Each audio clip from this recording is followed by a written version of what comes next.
Video games tell stories. From simplistic surface level stories such as in the Mario games, to convoluted messes like the Kingdom Hearts franchise, they have the power to take the player on a journey much like a book or movie. But how do video games do storytelling? Some people suggest they just mimic other storytelling mediums, and that's not wrong. I mean, look at Uncharted, but they are capable of a lot more than just that. Like the storytelling mediums that came before it, video games bring new elements to how their stories can be conveyed. Film allows for godlike control over every tiny detail that an audience will be able to observe. Books allow for imagination to fill out the details however the audience wants them to be filled. And video games bring interactivity between the audience and story.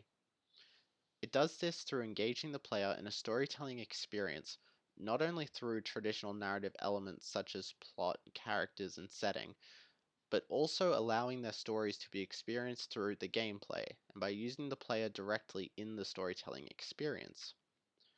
By observing how these three elements are used to tell stories in different games, we can see how video games tell stories in their own unique way.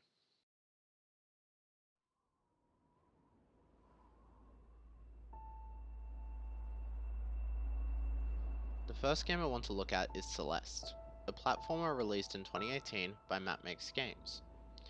Celeste is a game about climbing a mountain. You play as a young woman named Madeline who is struggling with her mental health and needs a change, so decided to climb a mountain to get out of her own head. She struggles as she makes her way up the mountain, fighting herself, trying to ignore her issues and leave them behind, before eventually coming to accept herself as she is. It's a very emotionally hard-hitting story. Now let's see how it's told. Celeste uses narrative elements throughout its campaign to convey the themes of overcoming hardship and accepting yourself. Early in the game, Madeline comes across a mirror that has a purple version of herself that shatters the mirror and comes into her reality, referred to throughout the game as part of Madeline. The community then dubbed this Badeline, which is much easier to say, so I'm using that. Badeline is a manifestation of the parts of Madeline she views as holding her back from achieving her goals. Her fears, her depression, her desire to give up on climbing the mountain. Madeline's character opposes Madeline throughout her climb, trying to stop her, eventually coming to a climax late in the game when Madeline is close to reaching the mountain's summit, thinking she's left her problems and the part of her Madeline represents behind, before Madeline throws her down off the mountain, sending her falling to the lowest point she's been at all game, both figuratively and literally. Madeline then comes to the realization, with the help of a strange old lady, that she can't run from herself or remove parts she doesn't like. She has to accept herself and work at improving. This is the game employing a range of narrative techniques to convey the internal struggle Madeline is going through in the climb up the mountain. It employs character, with Madeline acting as a foil to Madeline to contrast the competing attitudes taking place in Madeline's mind. The game also uses the setting of the mountain as symbolism for a journey learning to deal with her mental struggle. As she progresses, she feels better and more confident before being sent to the bottom, feeling like she's lost all her progress in overcoming her issues and falling into despair because of it. Then when Madeline accepts Madeline, she's finally able to reach the top of the mountain, coming to terms with herself and being able to work through the challenge of the mountain because of that. The gameplay supports the thematic elements of overcoming hardship by making its gameplay just super hard, just stupid crazy hard. You will die when playing this game. I died 2093 times when playing this game. The game makes itself into a hardship to overcome, relating Madeline working through her struggles with mental health and her literal struggle of climbing the mountain, to the struggle against the hard gameplay to beat any given level. Because of this, the moment I mentioned earlier when Madeline gets thrown to her lowest point hits harder. You progressed so far up this mountain, you worked so hard, and now you're worse off than in the beginning. It makes you question, do I have to do all these levels again? Is it worth it? The game attempts, and succeeds in at least my case, to get the player to join Madeline's defeatist mindset in that moment. Celeste utilizes the gameplay in this way to convey its themes and make a very engaging storytelling experience by blending its gameplay with the traditional narrative elements to tell its story. But games don't just use this combination to tell stories. What happens when a game uses the player's engagement with narrative elements to tell a story in a game? Well, you get the Stanley Parable. This is the story of a man named Stanley. Stanley worked for a company in a big building where he was employee number 427. The Stanley Parable is a walking simulator released in 2013 by Galactic Cafe, before getting an Ultra Deluxe edition released in 2022 by Crows, which is the version I used for this, despite only looking at content common to both versions. It's a story about a man named Stanley, who sits in his office pushing buttons all day. The game ruminates on the meaning of free will through its storytelling, but how does it create this rumination? The Stanley Parable conveys the majority of its story through the interaction between traditional narrative elements in the story and how it challenges the player directly. The Stanley Parable uses traditional narrative elements to craft multiple short stories the player can choose to engage with while playing, that follow several unique branching paths and reflect on the exploration of free will in their theming, prompting the player to question the concept. For instance, in one path, Stanley follows all the narrator's instructions, going down each door he suggests, inputting the code he tells him to, and turning off a mind control machine at his instruction, opening a door out of the building the game takes place in, with the narrator ironically claiming that no one would be able to tell Stanley what to do anymore, before telling him to walk out the door and commenting this was exactly how things were meant to happen.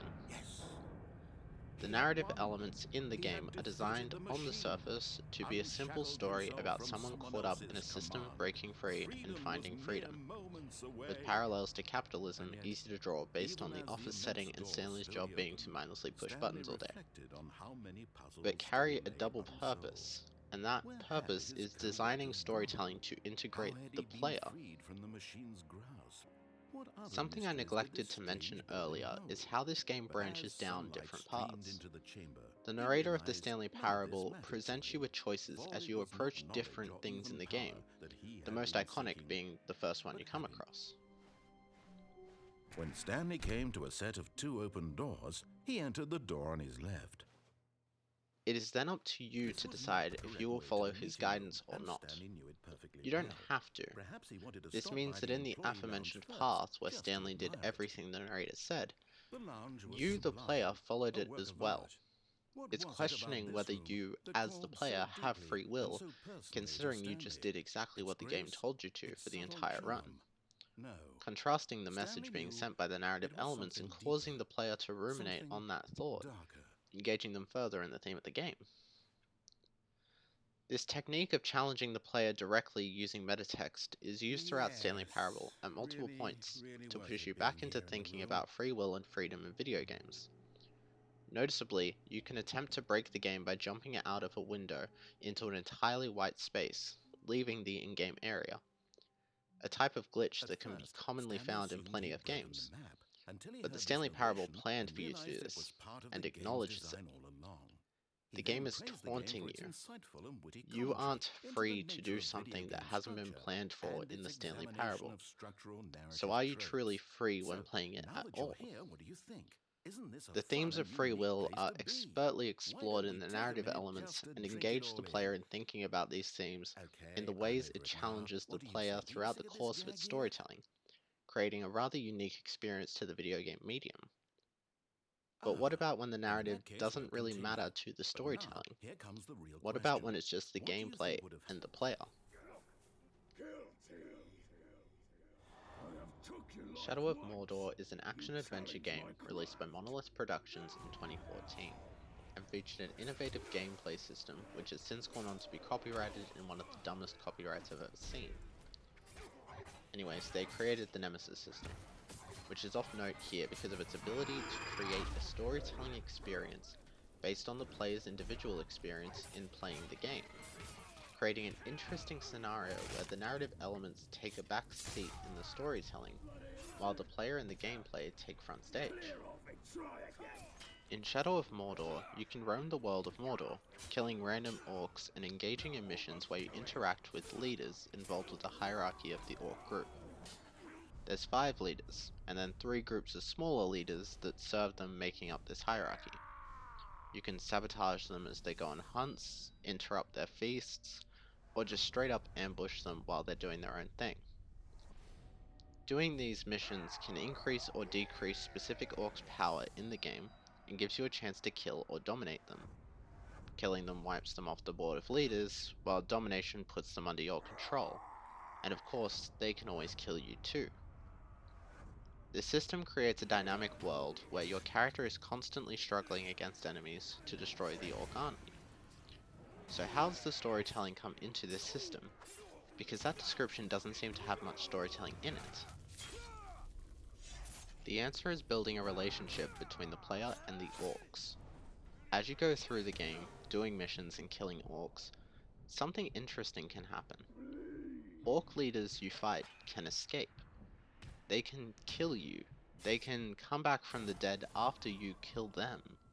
And if these things happen, you can come across them again in the game. The players build a relationship with these orcs as they keep reappearing again and again, building their own stories in their heads based on the gameplay they had experienced with the orcs. There's an orc that killed me over and over. When I saw him next, he referenced him killing me, saying he'd do it again, and did that. That isn't much in terms of what games are doing to make a story. But to me, this guy was a challenge to overcome. I wanted to destroy him for doing me in over and over. I wanted revenge. The game provided a system in which I, as the player, created my own revenge story, hunting him down across the world to get it. The game made me make my own story in the world because of how deeply engaged it made me in its own system, allowing for storytelling without a reliance on traditional narrative elements, and instead spanning entirely from the gameplay and my own imagination.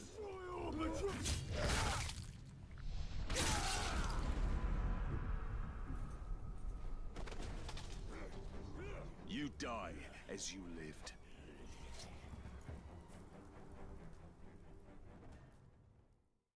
Video games are a fascinating medium that can use storytelling in many unique ways, but the core comes down to these 3 elements: traditional narrative elements, gameplay, and the player.